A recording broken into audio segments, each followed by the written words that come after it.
dar início, 16 horas e 30 minutos, ok?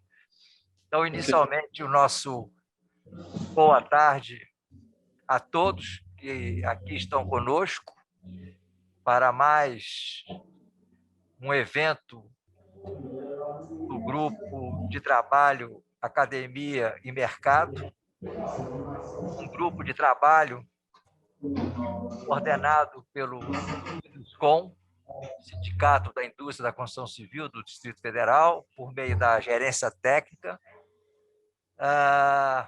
que envolve, que procura agregar as nossas instituições de ensino de nível superior do curso de Engenharia Civil e empresas construtoras. Bom, esse grupo de trabalho ele tem como propósito, tem como missão, desde o início, assim a gente fala, da construção de uma ponte justamente entre os lados, academia e mercado, visando especificamente contribuir para a formação profissional dos senhores e senhoras, futuros profissionais da engenharia civil. Okay? Bom, hoje nós teremos aqui a apresentação feita pelo engenheiro Cássio Henrique, que terá como tema desafios na prática para a construção de edificações sustentáveis. Eu vou passar a palavra para o nosso palestrante, para o engenheiro Cássio. Eu gostaria que ele se apresentasse, tá? E aqueles que nos acompanham, que aqui estão conosco neste momento, nossos agradecimentos pela participação, ok? Vocês estejam à vontade para perguntas e fiquem desde já sabendo que será emitido um certificado de participação, mas aí vocês deverão fazer essa solicitação ao Sinduscom, via e-mail, ok? E também que eu peço a vocês é que fiquem sempre atentos, que a nossa intenção é, pelo menos a cada 15 dias, trazermos aqui para vocês um tema de interesse de todos, um tema que, de fato, venha a agregar valor na formação profissional de todos, ok?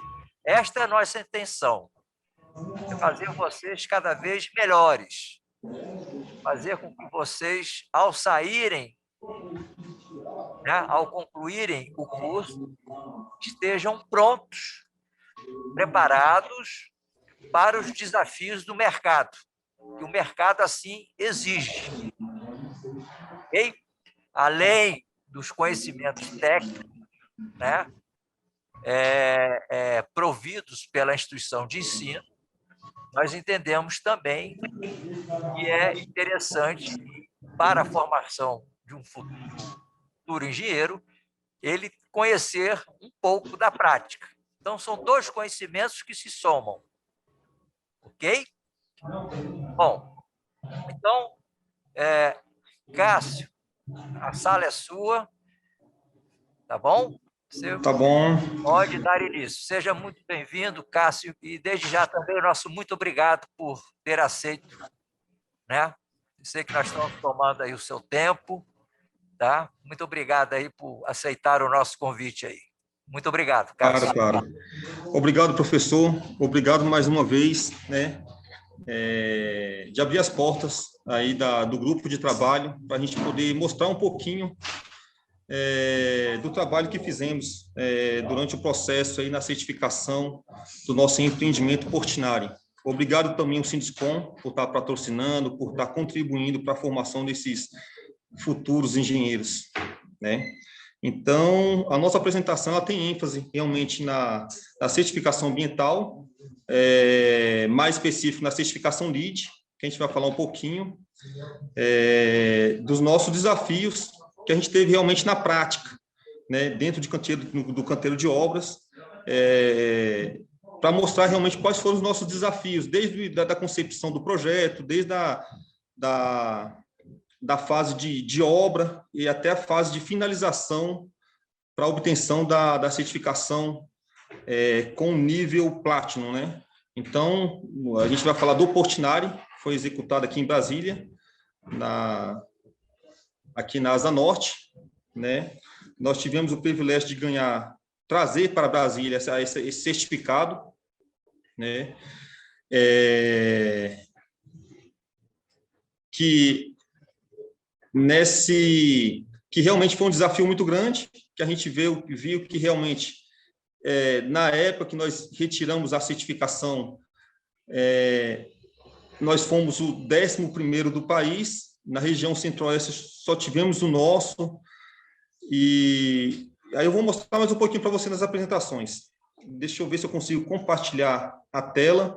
Se tiver alguma pergunta e quiserem deixar mais para o final, a gente volta, responde os questionamentos, tá bom?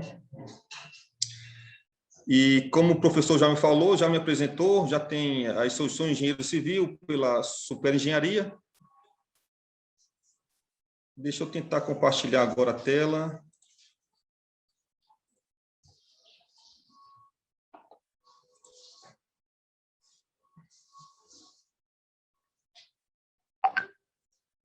A tela apareceram para vocês? Apareceu. Sim, apareceu. Ah, excelente. Então, vamos lá, turma. Esse é o edifício Portinari. Vou falar um pouquinho da empresa, só para vocês poderem estar cientes da nossa preocupação realmente com o meio ambiente, né? Não veio de hoje, na verdade. Então, falando um pouquinho da empresa, a gente é um grupo, tá? Onde a gente tem a parte de incorporação imobiliária, nós temos a parte, dentro do grupo também, a parte de construção, né? A gente também trabalha com essa parte de manutenção predial, né, que é um outro leque da empresa, e a parte também de gestão de imóveis. Então, a gente é um grupo completo, que a gente faz, no ramo imobiliário, a gente trabalha com todas as ênfases, tá? Então, temos aí o grupo, a empresa Estilos, que é a incorporadora, Supera, a construtora, Íris, que trabalha com a parte de incorporação de imóveis, né, parte de gestão de imobiliária, e temos a Orion, que trabalha nessa parte mais de manutenção predial, né. Certificações, obtivemos algumas, né, ISO 9001, PBQPH, Construir Brasília, 2 vezes, né, Great Place também, que é uma nova certificação que nós aquisitamos no ano passado, é onde os colaboradores estão mais felizes dentro da empresa. Então, tem todo um processo para ser avaliado. Nós conseguimos esse prêmio também no ano passado. A certificação LEED, ela veio conosco aí desde 2013, quando a gente conseguiu lá no edifício Vila Lobos. Né? A gente estava previsto a certificação prata, né? Conseguimos uma pontuação a mais, conseguimos realmente o Gold, tá? E em 2017 também,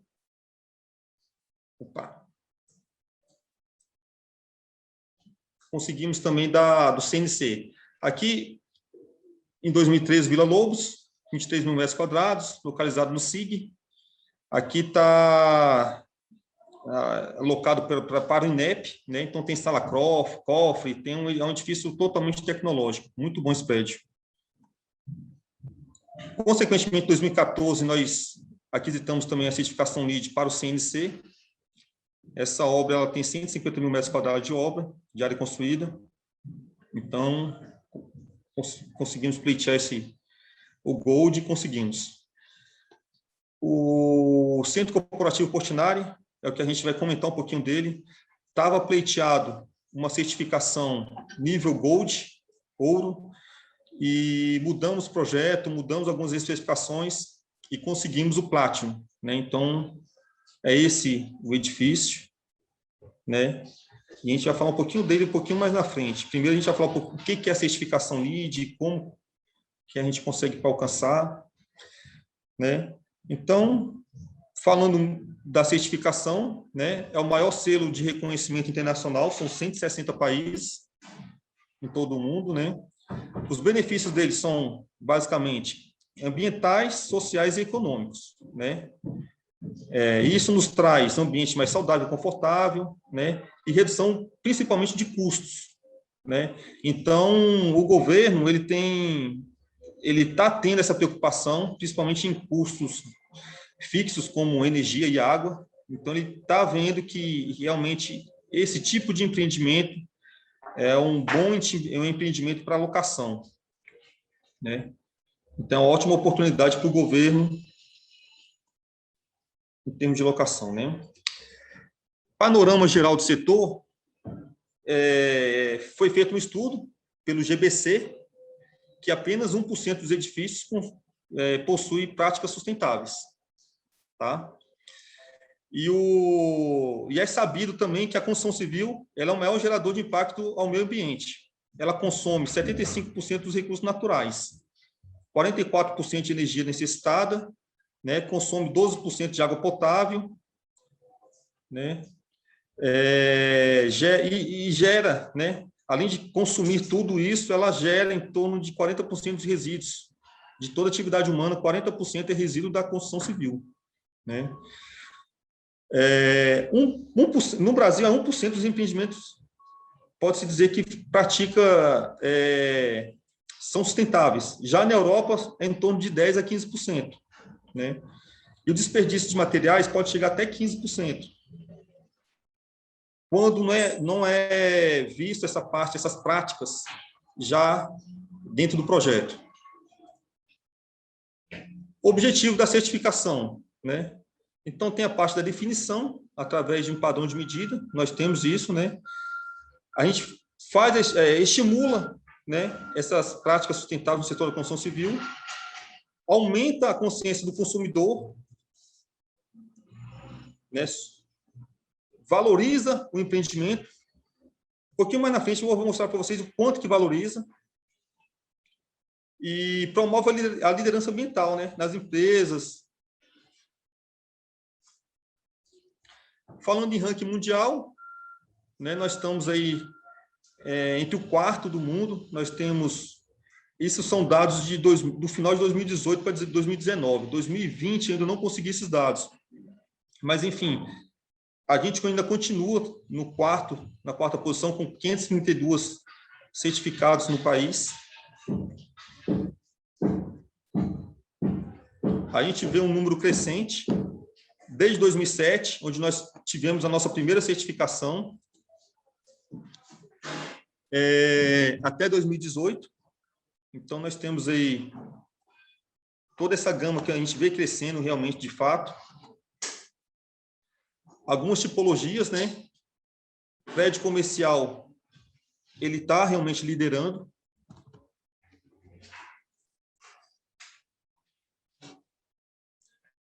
Nos estados, Brasília está em 6º lugar, 15 certificação. Isso é fonte GBC, tá, gente? Enfim, GBC, Conselho de Construção Verde. É uma organização reconhecida internacionalmente, com foco em sustentabilidade de edificações e empreendimentos imobiliários, criada em 93.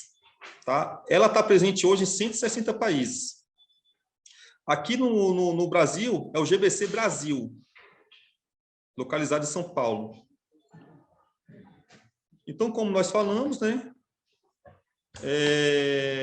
o país atualmente possui 1.345 projetos registrados, sendo que 533 já têm a certificação.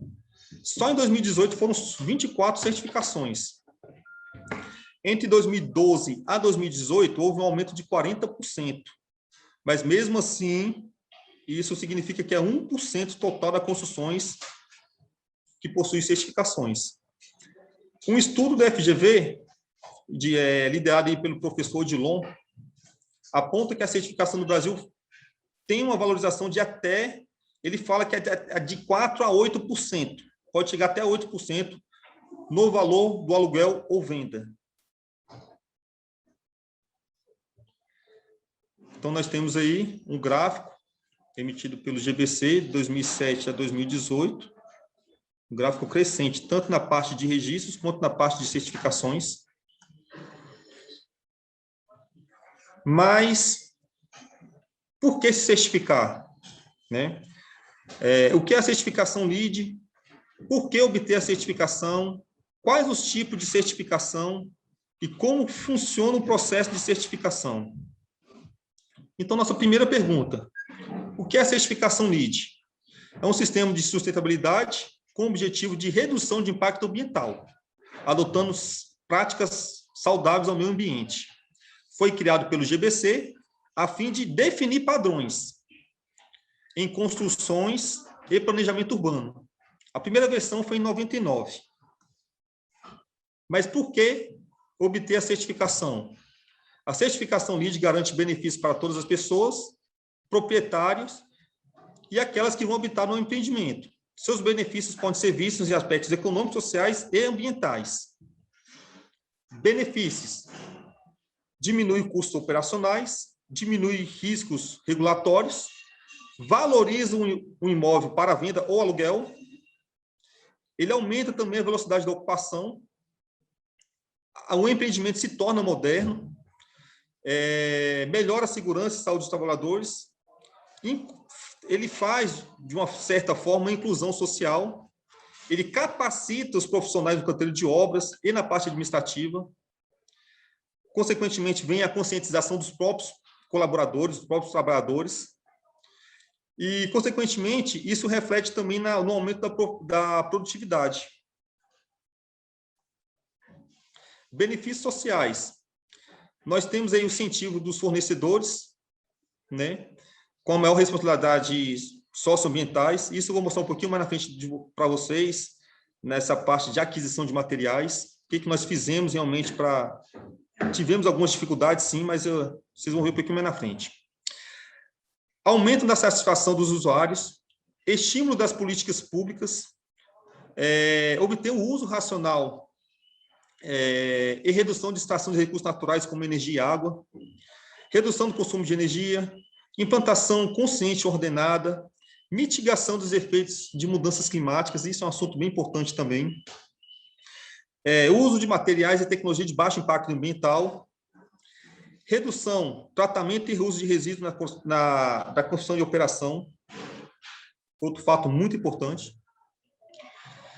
Tipos de certificação, temos 4 tipologias: novas construções ou grandes reformas, escritórios comerciais, empreendimentos existentes, e também temos a parte de bairros.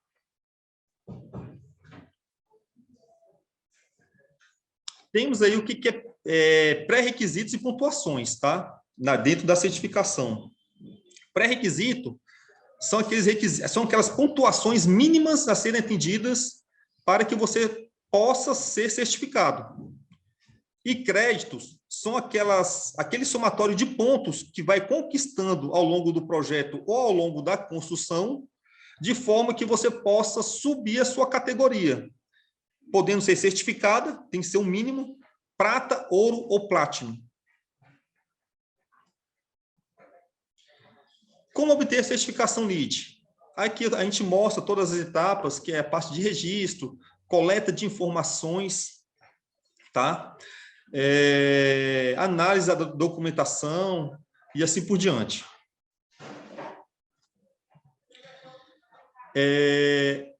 Aí eu pergunto, é obrigatório contratar um profissional LEED? Tá? Não, não é obrigatório. Porém, se tiver uma pessoa capacitada, uma pessoa com especialização na certificação LEED, é um ponto a mais que você ganha para a certificação. Tá? E um ponto na certificação é muito suado. Então, valeria a pena realmente contratar uma empresa ou alguém que possa realmente nos orientar com toda essa certificação, documentação. Você ganharia aí tempo, né? E custo também. Pontuações. Para ser certificado, tem que ter, no mínimo, 40 pontos. Tá? Para ser prata, precisa ser, no mínimo, 50. Ouro, no mínimo, 60. E a certificação Platinum, no mínimo, 80 pontos. Nós temos, dentro dessas pontuações, 8 dimensões, que depois ela vai ser desmembrada, tá? Então, nós temos aí localização e transporte. Isso realmente é importante, porque se eu tiver que comprar material da China, não é nada saudável a certificação LEED. Então, tem que ter uma compra regional, uma compra próxima, que a gente tem um raio aí de até 800 metros para efetuar a compra. Uma porcentagem em cima da aquisição do material. Temos a parte do espaço sustentável, eficiência do uso da água, energia atmosfera, materiais e recursos, qualidade ambiental interna, inovação e processos, e a parte de prioridade regional. Tá? Tem a parte que é pré-requisito e tem a parte que é créditos, em cima de todas essas dimensões.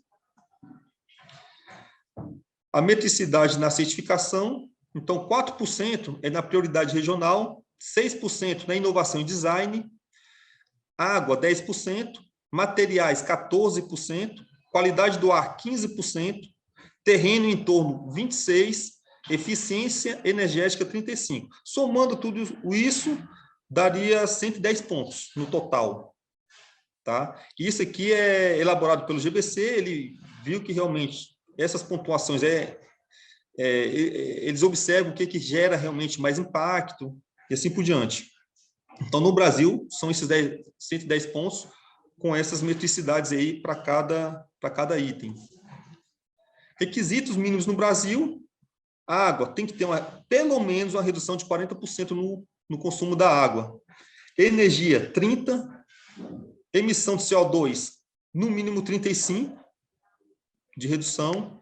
E resíduos gerados na construção tem que ter uma redução de 65%, que é um valor extremamente alto. Etapas para certificar o seu projeto. Então, nós temos aí a escolha da tipologia, registro do projeto, nós temos uma parte de auditoria documental na parte de projeto e na parte de obra. Consequentemente, a gente junta tudo isso e encaminha para o GBC nos Estados Unidos. Falando agora do empreendimento, que é o edifício Portinari. Vou falar um pouquinho da ficha técnica dele. Então, são 9 pavimentos, onde contém 4 subsolos de garagem, 1 pavimento térreo e 3 pavimentos tipos, mais um de cobertura. Área total construída, 14.500 metros quadrados. Ela está localizada realmente na W3 Norte. A gente vê que uma localidade com bastante veículos, pessoas, né? Então, eu vou mostrar para vocês um pouquinho mais da dificuldade que obtivemos em termos de geração de resíduo, sedimentação de solo, que não poderia passar na calçada, né? Então, tivemos esse desafio aí.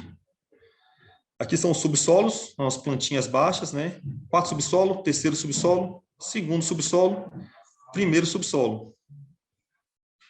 Aqui algumas fotos. Todas essas tintas aí de estacionamento, ela tem que ser a base de água, não pode ser a base de solvente. E tudo que fala em componente químico à base de água, normalmente não tem uma boa resistência à abrasão, à risco, etc. Nós tivemos que buscar isso junto ao nosso fabricante. Teve um trabalho aí a ser feito. Planta do pavimento térreo. Algumas fotos. Lobby, pau social. Pavimento tipo. Aqui um corte, com todas as metragens, pé direito, número de vagas. Corpo técnico. Aqui eu faço questão de apresentar para vocês os fornecedores que realmente nos ajudaram a conquistar cada dessas pontuações, né? Então, nós tivemos aí a SH, né, com a utilização de algumas formas. Consequentemente, a gente reduziu aí o consumo de madeira na obra. A Votorantim, com relação ao uso do próprio cimento, e a emissão de alguns relatórios necessário para a contribuição das pontuações. Tigre, Remaster. Remaster é um piso elevado, que ela utiliza garrafas PET, né? Então, para reciclagem, né? Então, 100% do material da Remaster é reciclado. Então, nós conseguimos uma pontuação por causa da ajuda da Remaster. A Levitar é a mesma coisa. É um piso elevado também, que ela obtém parte do material dela de uso reciclado. A Deca, com alguns materiais de baixo consumo de água, então ela nos proporcionou isso também. Sincol, né? A Sincol nos ajudou bastante com relação à fabricação das nossas portas, das portas prontas. Ela parou a fábrica inteira, ela fez uma limpeza nas máquinas, e ela retirou do componente químico dela ureia formaldeído, um componente que é totalmente agressivo ao meio ambiente. Então, ela não utilizou esse adesivo plástico, um adesivo colante, e a gente teve que parar essa fábrica durante um dia para fabricar somente as nossas portas a nível nacional. Então, ajudou bastante com relação a isso. A Thyssen Elevadores nos ajudou bastante também, principalmente o que a gente tem um drive regenerativo do elevador, né? Onde o elevador ela desce com pessoas com carga e ela gera energia para o próprio elevador. A tecnologia Schneider nos ajudou também a poder fazer uma parte de aferição de energia gasta no prédio. Então, o prédio ele foi dividido por pavimento e por pétala A e pétala B. Consequentemente, a gente tem um medidor para cada pétala. Então, a gente consegue gerenciar aonde está vindo mais consumo de energia, se é no ar-condicionado, se são nas tomadas, aonde é que está vindo. E por pavimento e por pétala A ou pétala B. Tá? A Samsung, nós instalamos lá o que há de mais moderno em eficiência de ar-condicionado nesse empreendimento. A gente tem um trocador de calor lá sensacional, onde a troca do calor, a gente já ganha uma temperatura de 2 graus, no mínimo, tá? Então, e todas as controladoras do ar-condicionado, ele faz uma análise de onde é consumido mais, onde tem mais temperatura, de maior grau de temperatura. Então, é uma coisa bem automática mesmo, bem automatizada mesmo, com relação ao ar-condicionado da Samsung. A Quimicrio, nós utilizamos as pinturas refletivas da cobertura, que isso é uma exigência que tem que ser feita.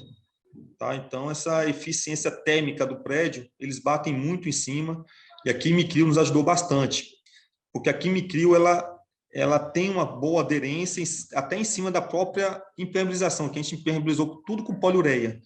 Então, não teve um contrapiso em cima do impermeabilizante. A gente fez a impermeabilização e simplesmente pintamos ela com a Quimicrio, que ela é boa à abrasão e etc. Então, nós fizemos alguns ensaios antes da aquisição e ocorreu tudo bem, né? Prefé foi a utilização da nossa impermeabilização poliureia. Ela é toda... Assim, eu sou muito fã da poliureia, ela tem todos os quesitos para uma certificação LEED, ela ajuda bastante, né? Enfim, não pelo preço, colocando o custo realmente na ponta da caneta, eu acho que vale a pena a utilização da poliureia, mesmo que uma obra não seja certificada. Tá? A JETS é o esgoto a vácuo, então todo o nosso empreendimento, o esgoto dela é a vácuo. A JETS contribuiu para isso, então é bem legal, é bem legal funcionar, né? E o funcionamento do esgoto a vácuo é bem interessante mesmo. A Philips aí também nos contribuiu com a parte de iluminação, né? Então, toda a nossa iluminação, ela é controlada, ela é dimerizada, ela é controlada via remoto, via celular e etc. Muito boa também. E a Lico são tintas industriais que a gente conseguiu desenvolver junto à Lico uma tinta que ela tem que ser a base d'água internamente, ela não pode ser a base de solvente, senão a gente perde essa pontuação. E como a gente estava querendo sair de uma certificação ouro para platino, era super importante a gente estar utilizando esses componentes químicos à base de água, mas que tenha realmente uma boa durabilidade, uma boa resistência à abrasão e etc. E ali que nos ajudou, bem na época que a gente estava precisando dessa tinta, ela lançou a tinta industrial dela e foi com sucesso que a gente fez a aplicação. E algumas cooperativas que nos ajudaram, né? Nessa parte dos próprios resíduos aqui internamente, né? Aqui na nossa região. A gente tem que ter, no mínimo, aí, 65% de todo dessa parte de resíduos tirado do aterro sanitário, né? Então, nós tivemos aí a Belforte, que é os resíduos contaminados, né? Então, ela tem essa parte de incineração, de toda essa parte de resíduos contaminados. Eu lembro que, na época que a gente começou a fundação, a escavação do empreendimento, não tinha, a Belforte não estava ainda em Brasília, e a gente tinha que mandar isso para Goiânia, né? Então, foi bem na época que a gente estava aquisitando a Belforte, assumiu Brasília, e foi bem na época mesmo que a gente realmente teve esse apoio da Belforte. A Areia Bela Vista nos ajudou bastante também. São resíduos classe A, como concreto, blocos de concreto e etc., que a gente fazia trituração desse resíduo, mandava para a Areia Bela Vista, ela fazia trituração e depois aí ela fornecia para a gente novamente, né? Então, tudo que era resíduos virou areia, e essa areia a gente utilizava para contrapiso, para elementos não estrutural, tá? Sonhos de Liberdade são resíduos classe B, madeira, né? Eles recebiam essas madeiras. Eu estive lá pessoalmente no Sonho de Liberdade. Lá eles fazem um trabalho bem bacana. São ex-presidiários que fazem móveis personalizados, móveis até bonitos mesmo, com arquitetos e moveleiros fazendo o projeto, etc. Então é bem bacana o projeto deles. O telefone contato também está aí. Papéis, plásticos, derivados, capital recicláveis, né? Sucatos metálicos também tem a MC Metálicos. E isopor, a gente mandava para a Proecologic. Aí está o trabalho aí da Ação de Liberdade. É bem bacana os móveis dele, é bem personalizado mesmo. Uma coisa bem diferente.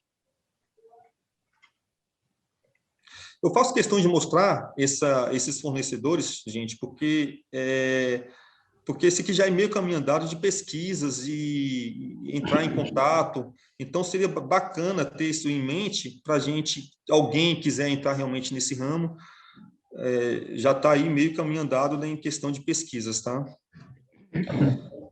Outras cooperativas cadastradas, deixo aqui também, né, contato e etc. Agora eu vou falar um pouquinho das estratégias da certificação. Então, para alcance das pontuações, nós temos aqui, na parte de terrenos sustentáveis, a escolha do terreno, né? A gente tem as pontuações aí que nós conseguimos alcançar, que é 1 ponto. Densidade urbana, 5 pontos. Transporte alternativo, né? Desenvolvimento local, e assim por diante, tá? A parte de uso racional de água potável de paisagismo, a gente conseguiu economizar bastante. A gente tem uma parte lá de utilização de água, que a gente faz a coleta das águas pluviais, parte dela a gente realmente joga na rede depois daquela chuva forte, que a gente chama de caixa de retardo, e parte dessa água, como é muita água, a gente faz para irrigação de jardim. Mas é sabido... Matando o dedinho dele. Opa, tem alguém com o áudio ligado. Aí, como é sabido que Brasília, 6 meses é com chuva e 6 meses é de seca, época de chuva, utilizamos águas pluviais. E época de seca, nós conseguimos captar e também fazer o tratamento de condensação de água de ar-condicionado, né? Que foi bem bacana também o estudo. Nós temos lá diariamente 900 litros de água em época de seca. Nós fizemos esse teste na época, que também vai para a parte de irrigação. E, além disso, nosso sistema de irrigação ela é toda automatizada, contendo também um sensor de chuva, que em época que chove não precisa irrigar, né? Então, temos esse uso racional de água. Energia atmosfera, né? Para conseguir os 15 pontos ali, nós precisamos realmente otimizar a eficiência energética, né? Em pelo menos 36%. Energia renovável, ou seja, energia solar, né? Medição, comissionamento, tudo isso nós obtivemos. Eu deixei até uma setinha aqui em 2 pontos, porque esse ponto aqui, essa parte de comissionamento avançado, foi esses 2 pontos que nós perdemos, tá? A parte de materiais e recursos, nós temos aí gestão de resíduos, né? Foram 75% fora do aterro, materiais regionais, né? Então, até 800 quilômetros. Quer dizer, primeiramente, ali, o conteúdo reciclado, né? Tem que ter pelo menos 10%. Da aquisição do material tem que ser um conteúdo reciclado. Materiais regionais, com alcance de até 800 quilômetros, tem que ter pelo menos 20% dos seus materiais, tem que ser nesse raio de 800 quilômetros. E todas as madeiras, 100% dela tem que ter o FSC. Tá? Tem que ter o certificado realmente do fornecedor, que a madeira realmente ela é reflorestada. Qualidade do ar interno, ventilação adicionada, plano de qualidade do ar, né, durante a obra. Vou mostrar um pouquinho mais na frente que realmente a gente teve esse processo muito bem apurado. Materiais tem que ter baixo VOC, ou seja, materiais com químicos, ele não pode ser a base de solvente, tem que ser realmente a base da água, porque não passa, tá? Conforto térmico, né?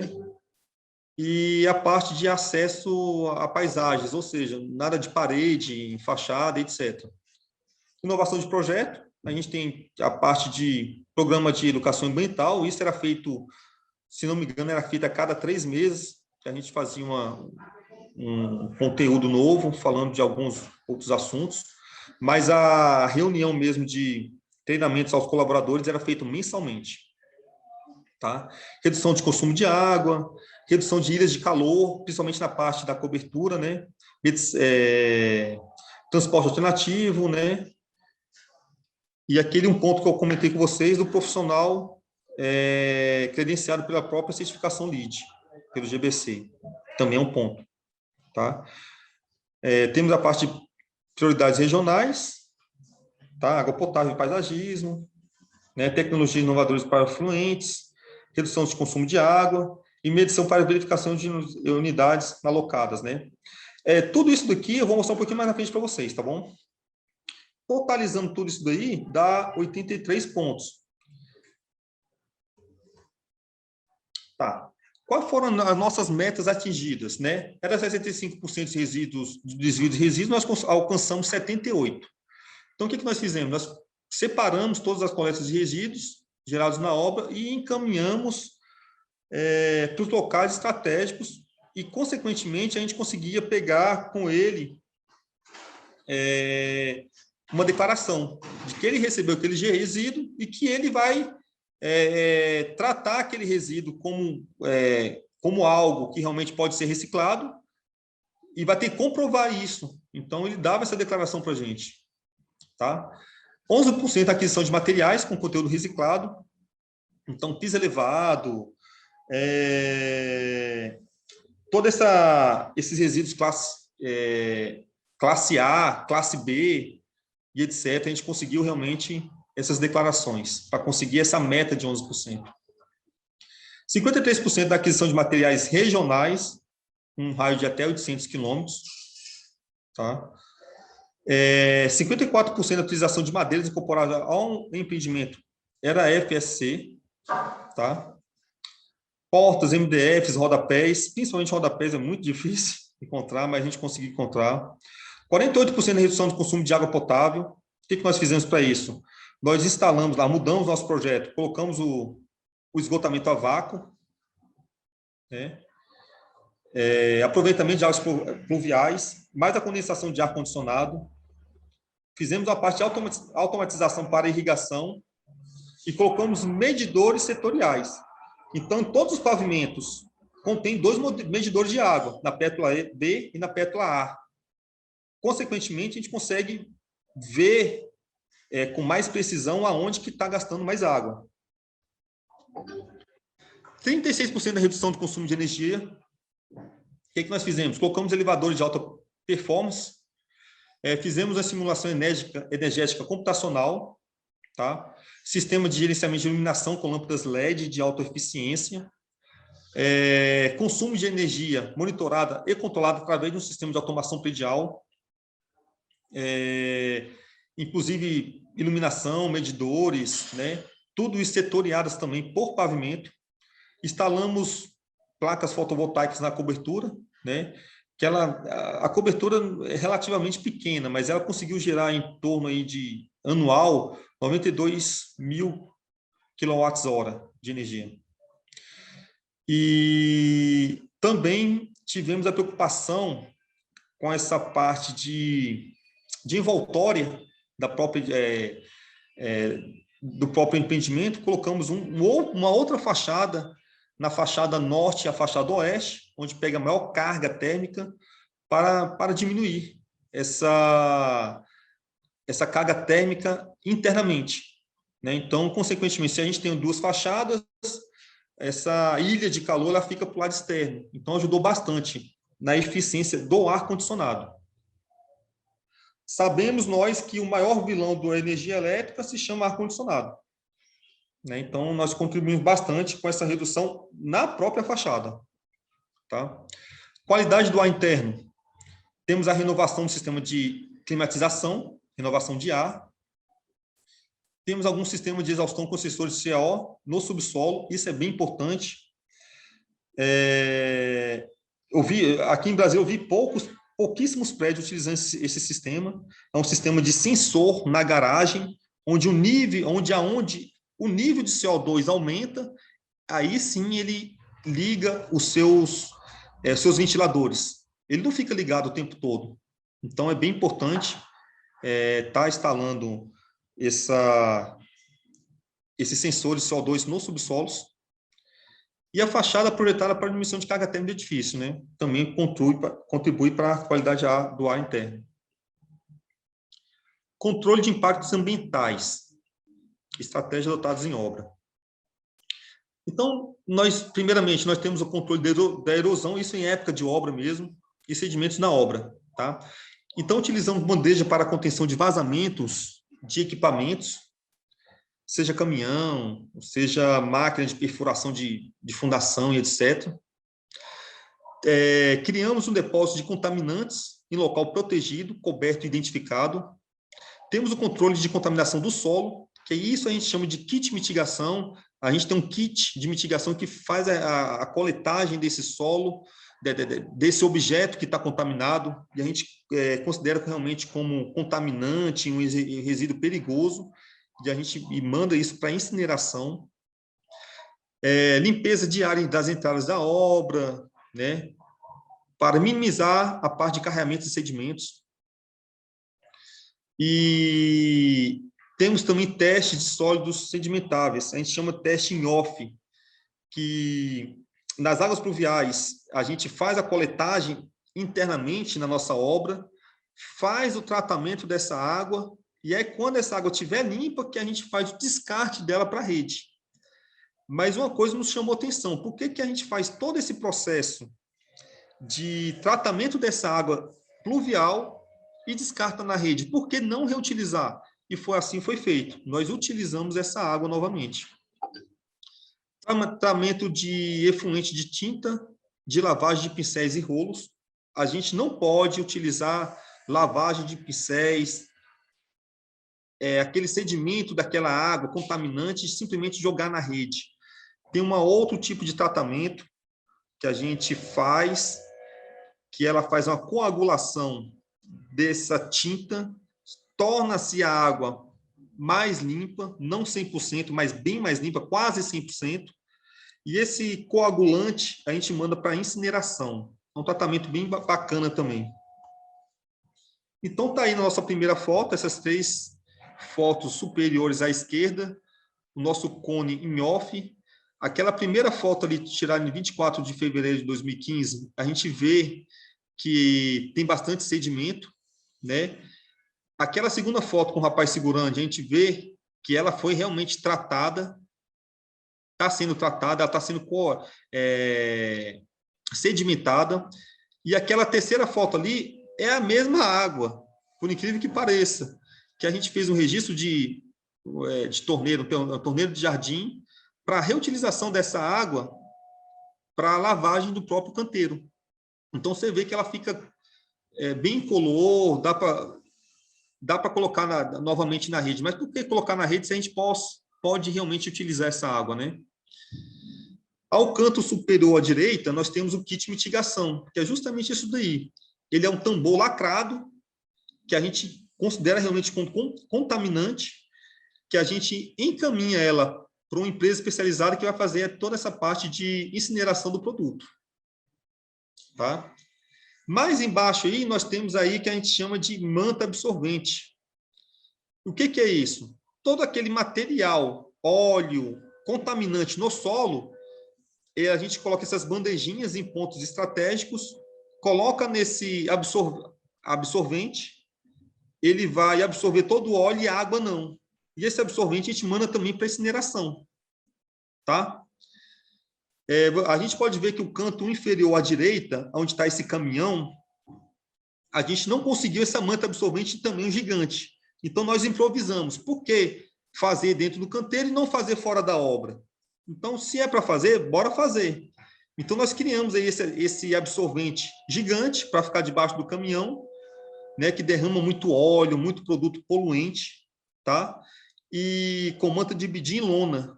Então, a cada ciclo, 3 ciclos de concretagem, a gente viu que ele estava realmente muito contaminante, a gente mandava para incineração também. A parte de controle de sedimentos em obra, a gente falou da parte de tratamento de águas pluviais, que é justamente isso daí. O que nós fizemos? Nessa caixa, nessa foto inferior à direita, a gente vê essas caixas de alvenaria, onde faz essa parte de toda a sedimentação. Consequentemente, essa sedimentação a gente leva para o reservatório superior. Mas antes, a gente tem esse carrinho aqui metálico, à sua esquerda, nessa foto à sua esquerda, que esse carrinho, ele vai até o caminhão betoneira. A gente estava com dificuldade, não sei se vocês observaram na planta baixa, na localidade da obra, onde W3 de um lado, W2 do outro, muito movimento de pedestres, veículos e etc. E na frente ainda tinha um supermercado. Então, o caminhão betoneiro tinha dificuldade de fazer a lavagem do lava-bica. O que eles estavam fazendo? Eles estavam dando a volta e lavando a bica atrás do mercado, em cima de um canteiro. Então, isso, né, não está correto. O que nós fizemos? Nós criamos esse carrinho, e esse carrinho, ele tem essa mangueira, que, se não me engano, era 30 metros, aonde o caminhão parava, nesse raio de 30 metros, a gente ia com o carrinho até o caminhão betoneira, para recolher essa água. Olha que interessante. Então, a gente resolveu um problema que isso ia continuar acontecendo. Mas o mais interessante é que esse lava-bica nos trazia, na lavagem da bica do caminhão, nos trazia 150 litros de água. E esses 150 litros de água de cada caminhão nos traziam bastante água. E a gente viu a possibilidade de estar tratando essa água e estar reutilizando ela na própria lavagem do caminhão. Então, você vê que na foto da direita, aí você vê que os pneus estão limpos, a calçada está limpa. Então, o que acontecia? A concreteira trazia água para a gente. Águas pluviais também era tratada nesse mesmo tratamento. Então, a gente tinha água constantemente no canteiro de obras. Está aí um exemplo. O caminhão sendo lavado, essa água sendo captada e, consequentemente, a mesma água que o caminhão trouxe sendo lavada caminhão, pneus de caminhões, para que o caminhão saia com a roda limpa no asfalto. Então, tudo isso nos traz pontuação. E tudo isso é gerado informação. Então, nós fizemos aí, criamos, inventamos, projetamos esse lava-bica, né, móvel. Nós tivemos um custo aí de 3.000 e... Opa, tirar aqui. Isso. Lava-bica, R$1.800, né? O tanque de tratamento, R$1.250. Então, nós tivemos de investimento R$3.000 para a gente ter esse sistema. Consequentemente, nós tivemos economia aí de aproximadamente R$29.000 com a reutilização dessa água. Pegamos esse projeto, concorremos ao prêmio CEBIC, na 21ª edição, perdemos, mas pelo menos nós concorremos com o prêmio, foi bem bacana, né? Mas o mais importante é o legado que a gente deixa e a estratégia que a gente deixa. Esse carrinho hoje a gente utiliza nos outros canteiros de obra, já se tornou um padrão aqui para a nossa construtora.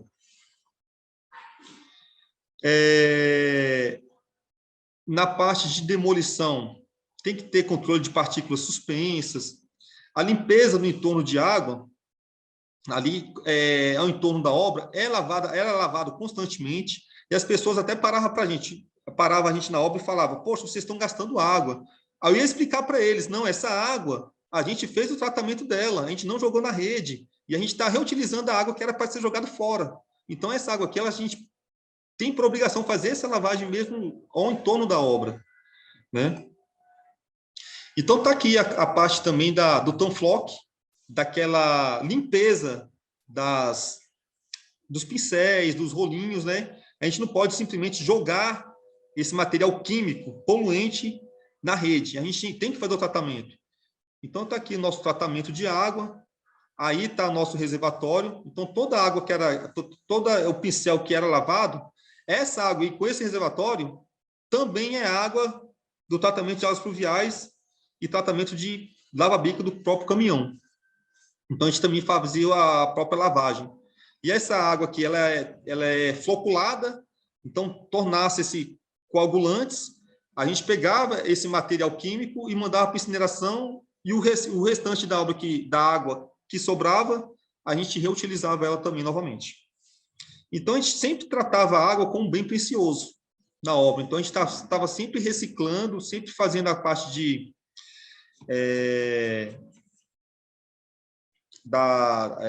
essa parte de tratamento dessa água e reutilizando ela novamente. Então, está aí essa parte de calçada, nem parecia que era uma obra. Eu via vizinhos falando, poxa, a obra já terminou, eu nem sabia que tinha uma obra por aqui, né? O sistema de proteção de drenagem próximo à obra também. Se acontecesse alguma coisa, se tivesse uma erosão, o tapume caísse, eu tinha, por obrigação, fazer a proteção das bocas de lobo. Tá? Gestão de resíduo na obra.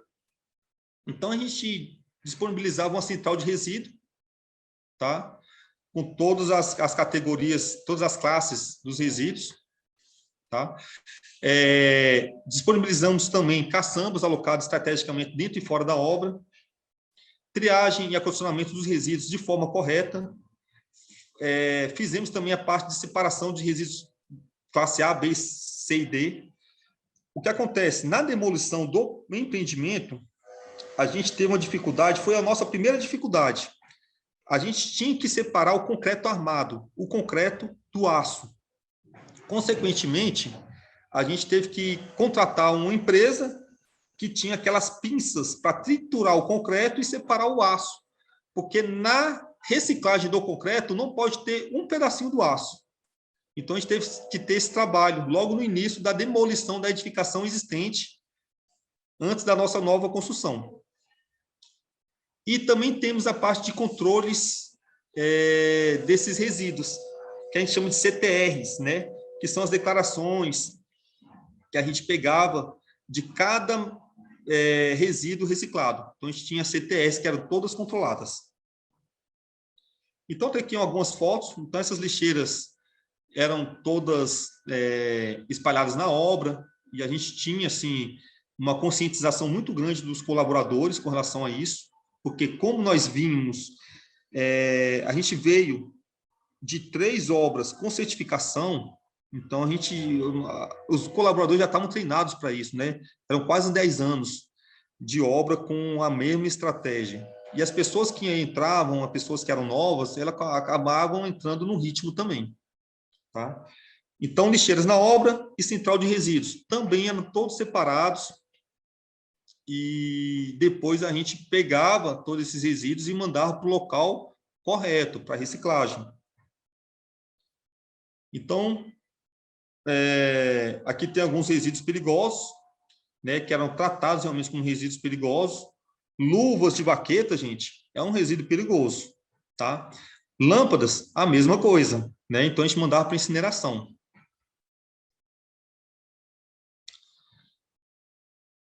O único resíduo que a gente teve dificuldade para reciclar se chama gesso. Era uma pontuação que estava na cara que a gente ia perder. O que nós fizemos? No nosso fornecedor do gesso, nós compramos esse equipamento amarelinho aí, ó, que fazia a trituração desse gesso.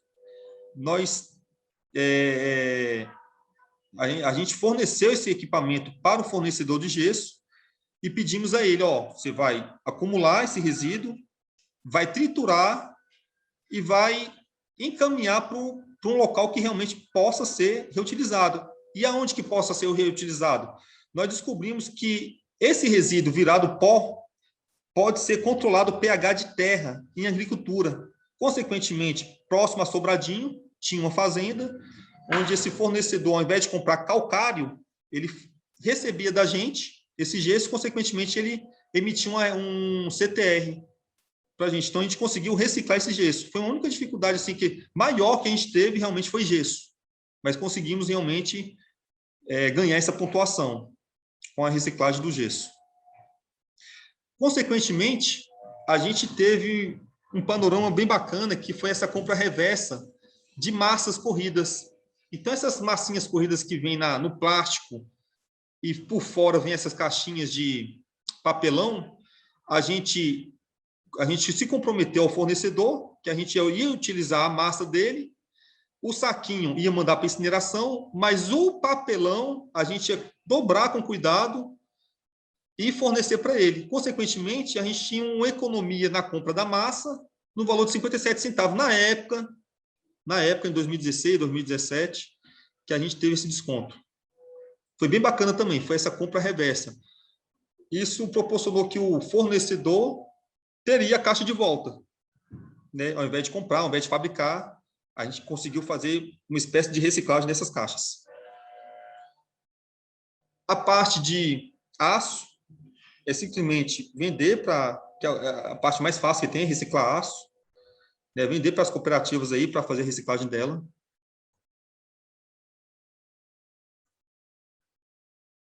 Opa. A parte da madeira, né? A gente já falou, a gente mandava para o sonho de liberdade. A parte aqui do concreto, tudo isso que virava areia novamente, a gente reutilizava essa areia para fins não estruturais. E a parte dos nossos treinamentos, a gente fazia esse treinamento uma vez por mês com os colaboradores, mostrando toda a nossas estratégias e o que eles poderiam estar nos ajudando a contribuir para alcance de cada pontuação dessas.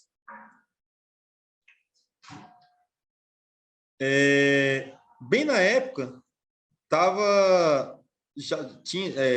entrou em vigor em 2018 o valor da caçamba, o aumento do valor da caçamba, né? Eu lembro que eu pagava na época R$90 por caçamba, né? e logo veio essa lei, né, onde as empresas, as construtoras, teriam que pagar um valor para a caçamba, mais o valor por peso da caçamba. E se esse resíduo estiver todo misturado, você ainda pagava uma taxa a mais. Tá? Então, você vê realmente a importância que nós temos da gente fazer uma reciclagem, separar os resíduos. Primeiro, fazer mitigação, fazer diminuição de resíduo em construção civil. Segundo, separar corretamente e mandar para o local correto. Terceiro, se puder fazer a reciclagem, excelente. Então, essa cultura nós temos realmente que mudar. E aos poucos está mudando. Tá? Fora isso, eu tenho que ter a rastreabilidade do concreto, do nosso container, para a emissão de CTRs. E isso é exigido também. Gestão na qualidade interna do ar. Nós temos aí a organização de limpeza em áreas internas, utilização de água para reduzir a geração de poeiras, proteção de dutos de ar-condicionado. Eu vejo muita obra por aí colocando duto de ar-condicionado, não é protegido, poeiras da própria obra vão entrando, eles vão ampliando essa rede, e lá no final você está entregando a obra, mas internamente já está cheio de poeira, né? Já está muito sujo. Colocamos também instalação de ventilação e exaustão temporário no canteiro de obra, estoque de estacarias de produtos químicos em ambientes controlados, né? Controle de tabagismo, isso foi bem importante, gente, porque assim, nós colocamos o nosso fumódromo, né, num local bem estratégico, com vários cartazes, né? E algumas pessoas deixaram até de fumar por causa disso, porque a pessoa tinha que descer toda a obra, tinha que ir no fumódromo, só ele levava um tempão para poder chegar lá. Chegando lá, estava no sol quente, estava com vários cartazes dizendo que ele iria morrer por causa do tabagismo, e, consequentemente, tivemos um bom índice aí em pessoas, em funcionários que pararam de fumar. Eles reduziram o consumo de cigarro e depois chegaram a parar. Utilização de EPI respiratório também, na parte de gestão interna do ar, e limpeza de dutos, né, como havia dito antes. Então, está aí. Então, todos os nossos dutos eram instalados e eles eram lacrados, de fato. Em em locais confinados, a gente utilizava realmente essa parte de exaustão, melhora bastante. Antes da instalação dos dutos, a gente fazia limpeza com álcool, né? E, além disso, a gente fazia a vedação de partes e partes de dutos antes da instalação dele. Os postes de blocos, etc., tudo com água. Teve uma parte da laje que a gente teve que fazer um polimento desse concreto, a gente teve que usar uma proteção, uma espécie de duto gigante na parte de aspiração de pó. Tá? Eu não podia simplesmente lixar e criar essa poeira para o ar externo. Aí está o nosso fumódromo, tem 3 indivíduos aí já fumando, né? Mas ali já tinha bastante cartazes, etc. No canto superior à direita, nós temos produtos químicos. E esses produtos químicos, a gente vê que, por exemplo, a gente vê uns adesivozinhos verdinhos, né? Que esses sim estavam liberados para a obra. Os que estavam em vermelho não estavam liberados para a obra. Era um ambiente, era um produto controlado. Ele só podia utilizar em áreas externas. De vez em quando a gente pegava um ou outro com esse produto químico internamente. Então a gente ia lá, notificava, conversava, etc., né? Mas era esses produtos químicos voláteis internamente da obra não pode. Então a gente realmente controlava esse material. Uso de materiais recicláveis e regionais, né? Então a gente tem aí um raio de 800 quilômetros para estar utilizando, para dar preferência a esses materiais, né? Madeira certificada FSC, nós conseguimos 54%, né? Da nossa madeira, ela é reflorestada mesmo. E materiais de uso reciclável, 11% dos nossos materiais é de uso reciclado. Então, a gente deu esse incentivo para os fornecedores. Em termos das portas, é aquilo que eu havia comentado. A Sincol nos ajudou bastante, porque era um ponto que a gente estava precisando muito, né? E a gente fez essa isenção de ureia formaldeído, né? É um material muito prejudicial à saúde e ao meio ambiente.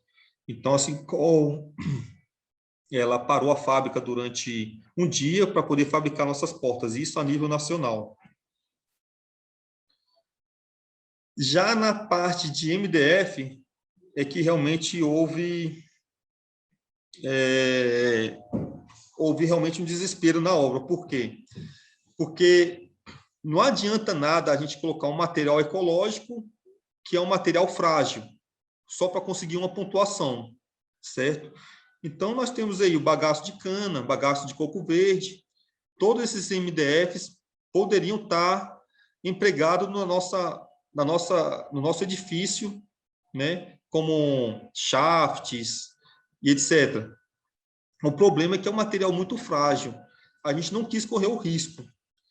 Aí conseguimos entrar em contato com o professor José Otávio da USP, onde ele indicou uma empresa de Portugal que ele conseguia fazer um MDF isento de ureia formaldeído. E realmente, de fato, isso era verdade. Conseguimos entrar com essa fábrica, com esse fabricante em Portugal, mas não tínhamos mais tempo. Então, eles levavam, porque tem que vir de navio, levava 90 dias para fazer a entrega. E a obra tinha que ser entregue justamente nessa data. Então, todo um ponto que a gente precisava, desde a época das portas prontas, fizemos aquele trabalho todo de parar um dia, fábrica a nível nacional, fabricar nossas portas. Infelizmente, a gente não conseguiu alcançar no MDF. Consequentemente, a gente chegou a perder esse um ponto. Sistemas prediais. Então, a envoltória do prédio, na parte da fachada, está aí nessa foto, onde nós temos um brise em vidro serigrafado, né?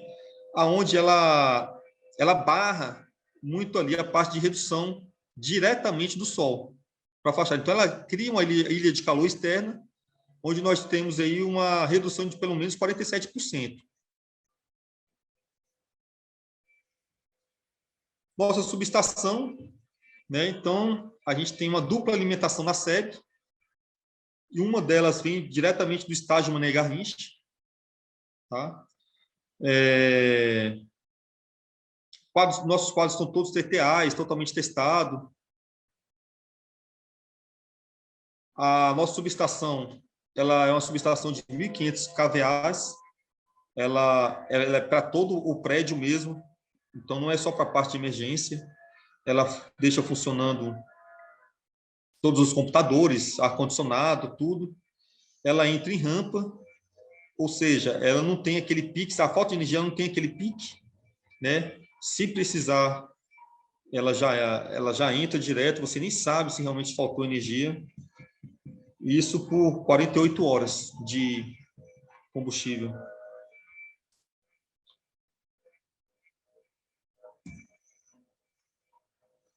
Nossos elevadores, né? 4 elevadores bem modernos mesmo. Então, logo na entrada do edifício, você já baixa sua digital, consequentemente, seu elevador já está preparado para... Já sabe que você é aquela pessoa e já sabe que você vai para aquele local, né? Consequentemente, os computadores são ligados, o ar-condicionado na temperatura que você quer, isso só na entrada da edificação. Na saída, o funcionário sai para o almoço, ele bate a digital novamente e o computador dele já entra em off, o ar-condicionado também já desliga automaticamente, etc. Aí está a parte de exaustão da garagem, essa parte de sensores, né, da exaustão da garagem, são localizados em pontos estratégicos. Aumentou o nível de CO2 internamente é quando os ventiladores são acionados, tá? Então, tem esse limite. A consequência disso é a redução de consumo de energia. a climatização de alta eficiência, tá? Nos ar-condicionados, a gente é toda parte automatizada, ela é toda automatizada, o ar-condicionado. Então, aqui no ar-condicionado, nós temos a programação de horário, né? A mudança do modo de operação, e assim por diante. Você consegue fazer toda essa parte de programação e automatizar. A nossa iluminação, ela é toda LED, tá? Nós temos sensores de luminosidade e presença. É um sistema DAILY, tá? E a gente consegue ter uma boa economia aí, de pelo menos 64% de economia só nessa parte de iluminação, que ela é dimerizada e também ela é automatizada. Chegou um determinado horário do dia, já sabe que não vai ter um funcionário naquela sala, ela é desligada automaticamente. E se por acaso aquela luminária estiver, por exemplo, na fachada leste, onde já pega sol de manhã, ela é ligada, mas ela é automaticamente diminuída a parte de lumens dessa luminária. Nós temos aí a parte de esgotamento a vácuo, né? É sabido que a válvula de descarga, ela consome 12 litros por acionamento, a caixa de descarga 6 litros por acionamento e o esgoto a vácuo, em média, 1,2 litros por acionamento. Economia chegando até 90% de água. O reuso de água, então nós temos aí águas pluviais em épocas de chuva e a condensação de ar-condicionado, né? Tudo isso vai para irrigação e torneiras de lavagem nos subsolos. Corrigindo, a condensação de ar-condicionado são 600 litros dias, eu tinha falado 900, são 600 litros dias para esse edifício que nós construímos. A parte de paisagismo é um critério da certificação LEED, que todas essas plantas, ela tem que ser plantas regionais, ou seja, elas já são adequadas para essa nossa região, que é 6 meses de água e 6 meses de seca, né? Mas, consequentemente, a gente coloca também uma parte de uma pequena irrigação, que ela é toda automatizada também, que ela vem oriundo de águas pluviais e oriundo da condensação do ar-condicionado. E o que acontece? Voltando para cá. Isso. Como foi dito, a nossa certificação LEED, a nível Gold, ela tinha 25% de redução de consumo de energia.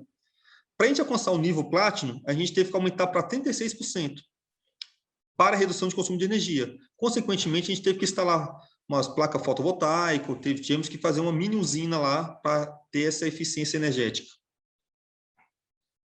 Consequentemente, nós passamos aí de 73 pontos para 83 pontos. Nós conseguimos 10 pontos a mais. Isso se deu pela eficiência energética, né, e a geração de energia, que são aqueles 4 pontos, totalizando 10 pontos. Então, a gente conseguiu alcançar acima de 80 pontos. Lembrando que aqueles 2 pontos no início lá que eu comentei com vocês, nós acabamos perdendo ele, né? Então, de 83 pontos, foi para 81. Então, ficamos bem no limite e, consequentemente, a gente conseguiu alcançar aí a certificação LEED a nível Platinum, que é o maior das categorias em termos da certificação LEED. Gente, é isso daí. Eu deixo o meu contato para vocês.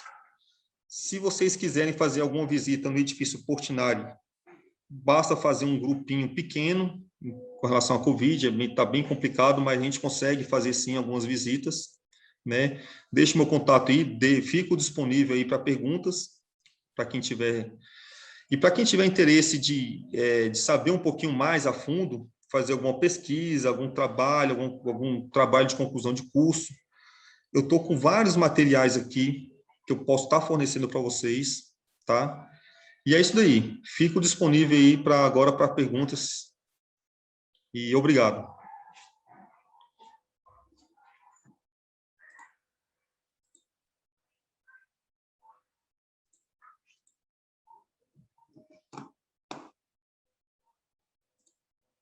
Ah, tá. Cássio, está escutando? Estou escutando. Obrigado, Cássio, pela apresentação. Então, vamos às perguntas. Nossos alunos aí, façam suas perguntas, tirem suas dúvidas. O professor responde. Levantar a mãozinha. Opa. Tem uma pergunta. Bom. Oi?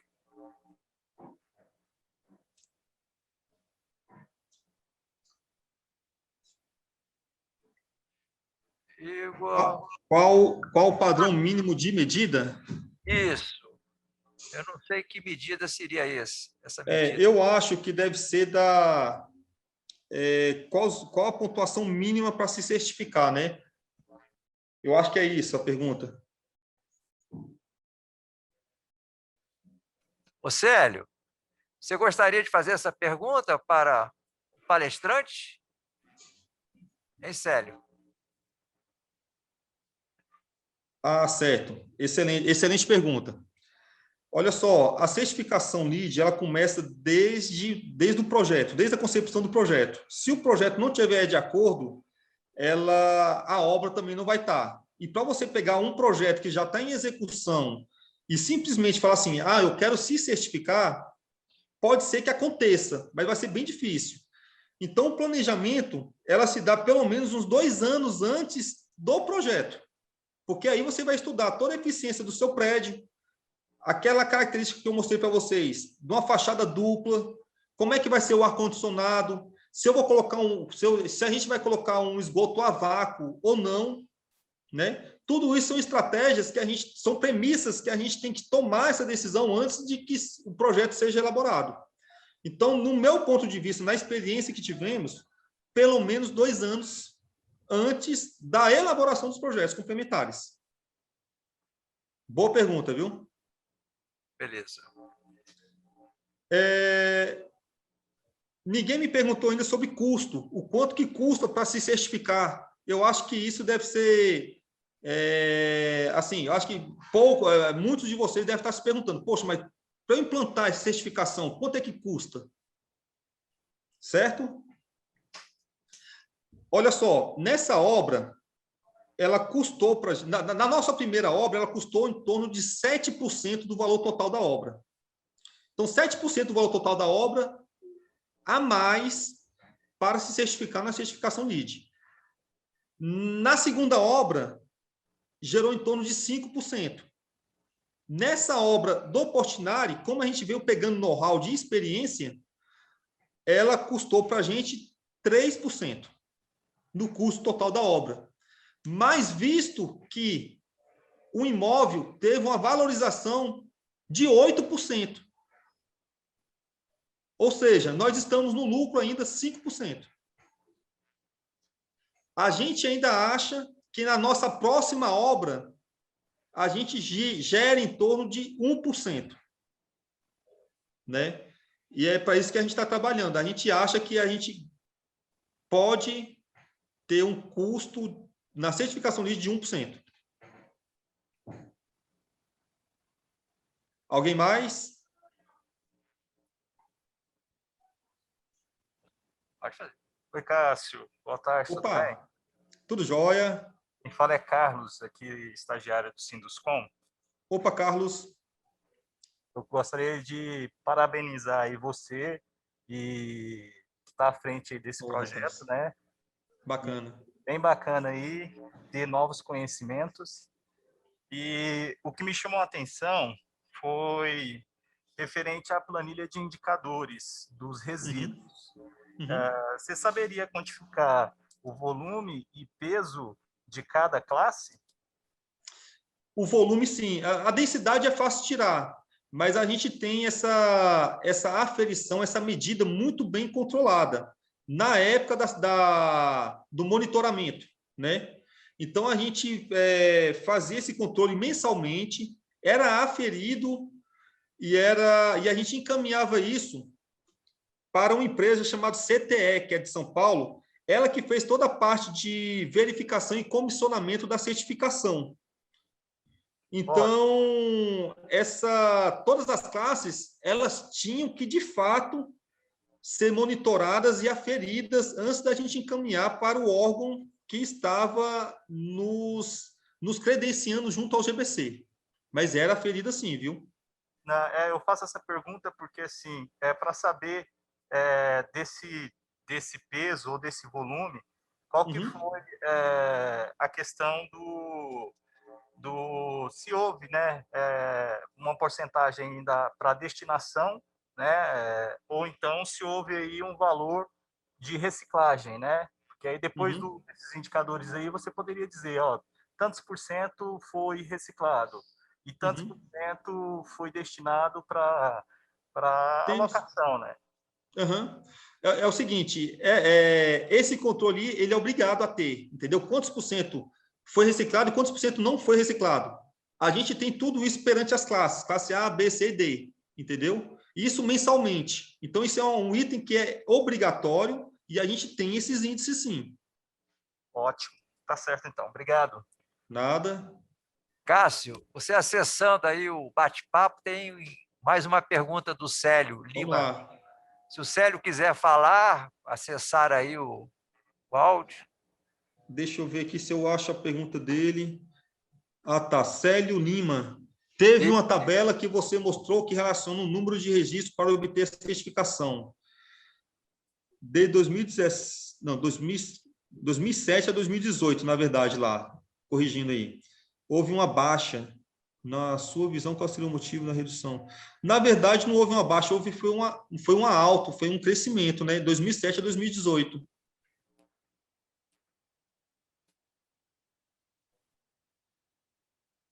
Tem outra pergunta da Priscila Marques Carneiro. Ah, tá.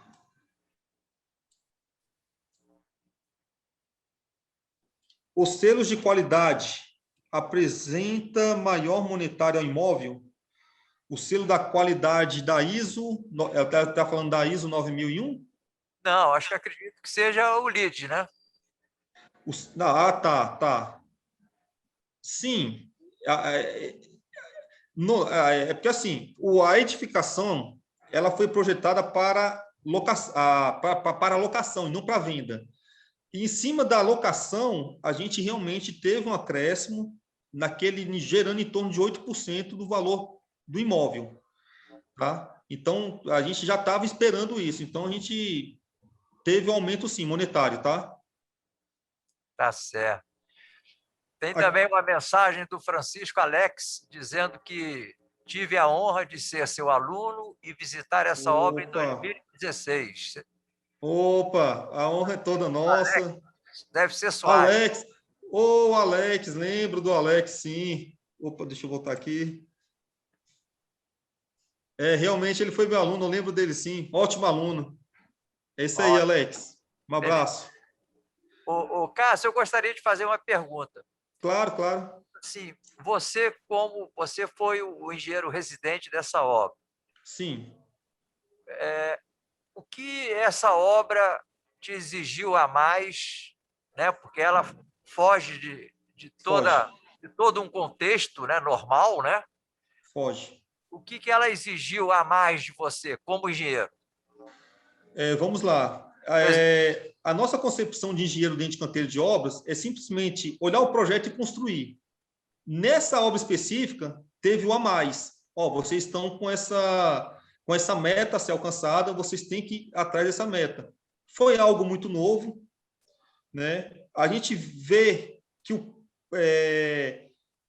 comercialmente falando, que os fornecedores não estão preparados, e a gente tem que buscar realmente estratégias de tentar alcançar cada pontuação, cada premissa das pontuações, né?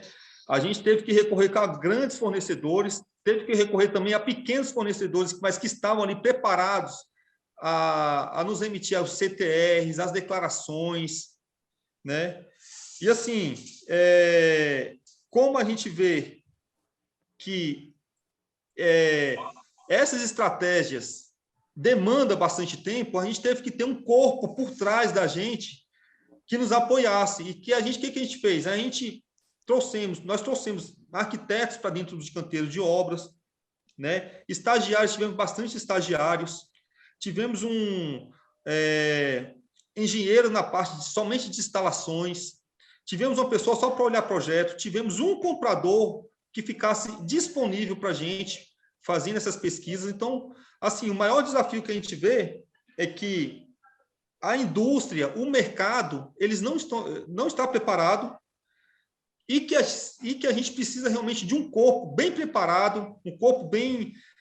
a gente respirar dessa obra, para a gente conseguir as certificações. Então, a gente tinha que ter um corpo técnico por trás da gente, de forma que a gente conseguisse alcançar todos os objetivos, todas as premissas que a certificação LEED nos propunha, né?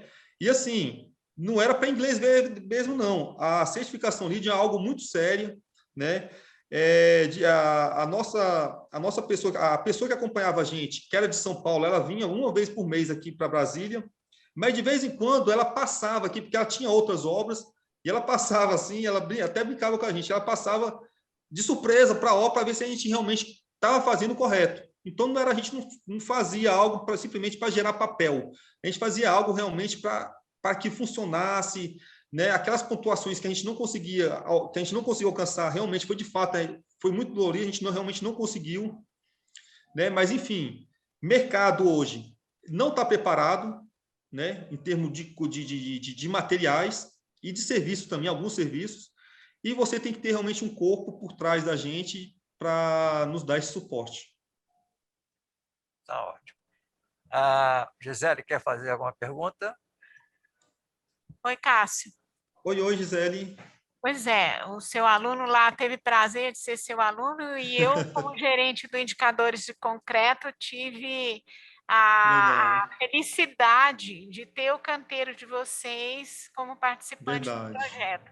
Eu fiz uma visita a esse canteiro e eu tirei algumas fotos que eu tenho guardado, porque assim, ele mais parecia um hospital do que um canteiro de obra. Então, limpo e tão organizado. Verdade. E depois eu pude visitar o Portinari pronto. E parabéns para você, para toda a equipe de vocês, porque realmente vocês fazem diferença, viu? Parabéns. Tá ótimo. Obrigado, Gisele. A palestra foi ótima, Cássio. Obrigado. Cássio, uma pergunta, você está ouvindo? Tô ouvindo, sim. O Célio, assim, você mencionou que tem todo um preparo de planejamento, de logística para obter essas certificações, né? Em média, uns 2 anos antes de planejamento. Isso.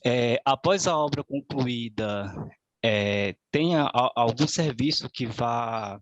Após, tipo, 1 ano de uso do edifício, da edificação, tem uma validação dessa certificação também ou não? Não. Essa certificação, uma vez que a gente aquisita ela é uma certificação, assim... Ficaria vitalícia, no caso. Exatamente, é vitalícia. Mas, assim, o prédio, eu posso dizer que em Brasília, em termos de tecnologia, não existe um prédio mais tecnológico do que o Portinari. Tanto é que se a pessoa que for fazer a locação desse empreendimento, ela tem que a gente tem que pelo menos ter pelo menos um ano de treinamento para que o prédio seja operado. Então, tem muita coisa técnica internamente dele que tem que ser preparada antes, né?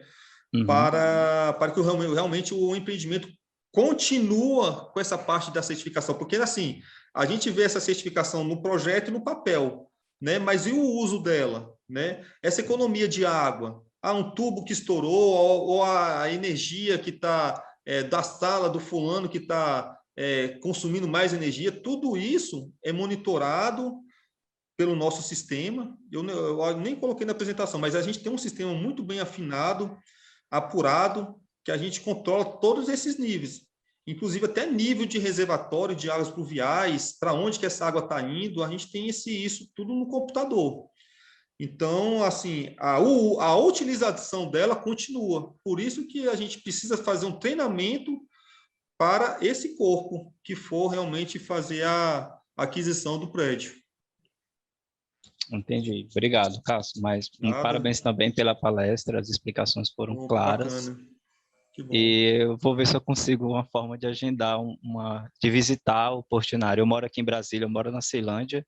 Excelente. Eu sou estudante Aham, de engenharia, estou aham. no oitavo semestre, vou ver uma possibilidade sim de visitar o local. Parabéns. Vamos sim, eu vou deixar, eu fico disponível, tá, para essa visita.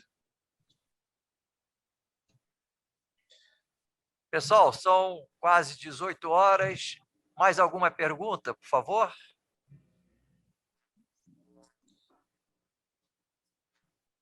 Ó, tem aqui o Francisco Ah, perguntou aqui, com sua experiência nesse projeto, vale a pena uma empresa investir em um projeto como esse? Bem, é aquilo que eu comentei com vocês. O governo, ele já vê uma oportunidade de negócio, né? Então, assim, se você tem redução de consumo de energia e de água, isso já é um leque bastante interessante. Então, com certeza, eu vejo uma possibilidade de investimento, sim, viu? Vale a pena, sim.